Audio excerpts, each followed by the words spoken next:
Imagine waking up one morning and finding that your neighbors, your friends, and even members of your own community had become targets overnight. In just 100 days, Rwanda descended into one of the darkest chapters in modern history.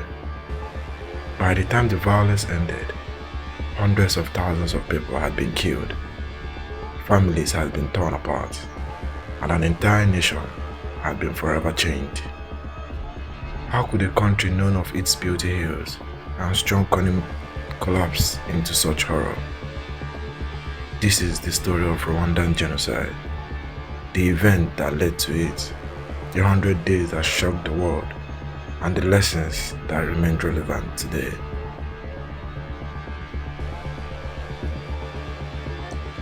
To understand the genocide, we must first understand Rwanda's history. For centuries, the people of Rwanda lived together under a common kingdom. While social distinction existed, communities shared language, culture, and traditions. During the colonial era, first under Germany and later under Belgium, divisions between groups became more rigid. Colonial authorities classified people into categories and often favored certain groups in administration and education. Over time, resentment grew.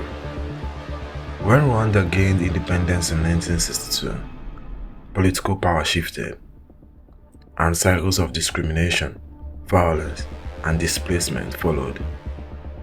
Thousands fled the country over the following decades, creating deep tension that would continue to grow. In 1990, Rwanda was facing serious political and economic challenges. A rebel movement known as Rwandan Patriotic Front, made up largely of refugees and their descendants, launched an offensive from neighboring Uganda. The country entered a civil war. Although peace negotiations eventually began, extremist voices gained influence. Fear, suspicion, and hatred spread through political speeches, newspaper, and radio broadcasts. Ordinary citizens were increasingly told that their neighbors represented a threat. As tension rose, warning signs became impossible to ignore. Yet few could imagine what was about to happen.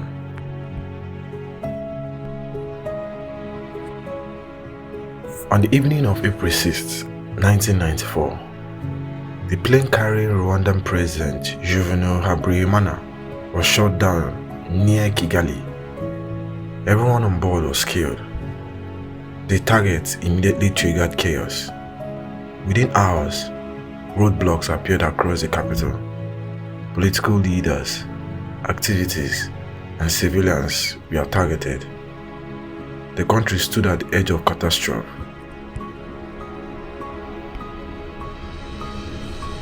What follows was one of the fastest and most devastating genocides in modern history. Across Rwanda, organized violence spread rapidly. Families fled their homes in search of safety. Schools, churches, and public buildings became a place where frightened civilians sought refuge. Entire communities were shattered. The violence was not random. It was organized, coordinated, and carried out across much of the country over approximately 100 days.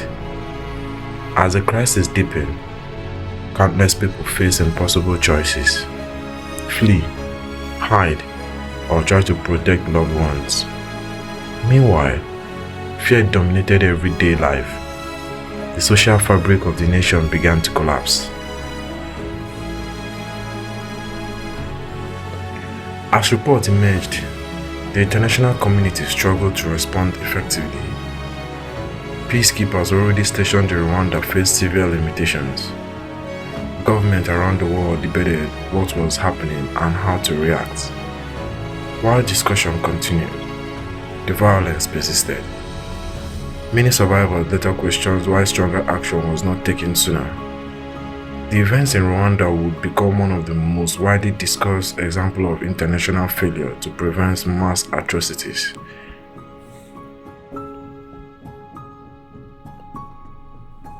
As the violence continued, the Rwandan Patriotic Front advanced across the country. Major cities gradually came under its control.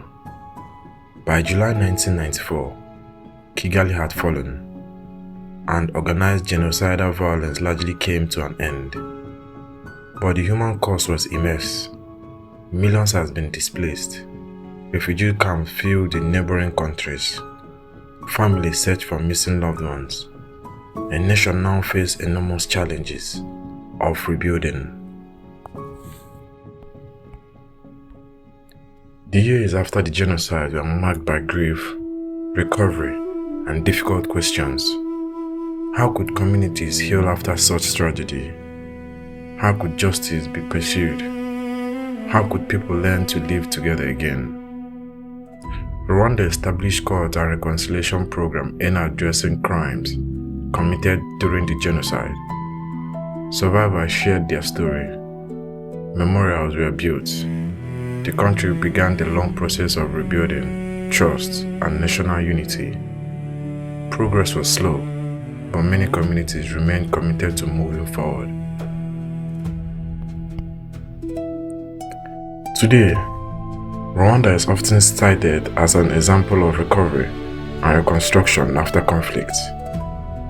Modern Kigali has transformed dramatically, yet remembrance remains central to the country's identity.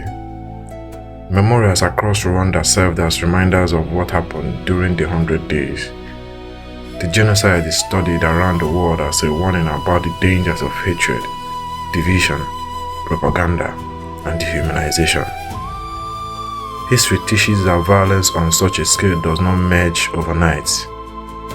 It develops through fear, intolerance, and the gradual breakdown of social trust.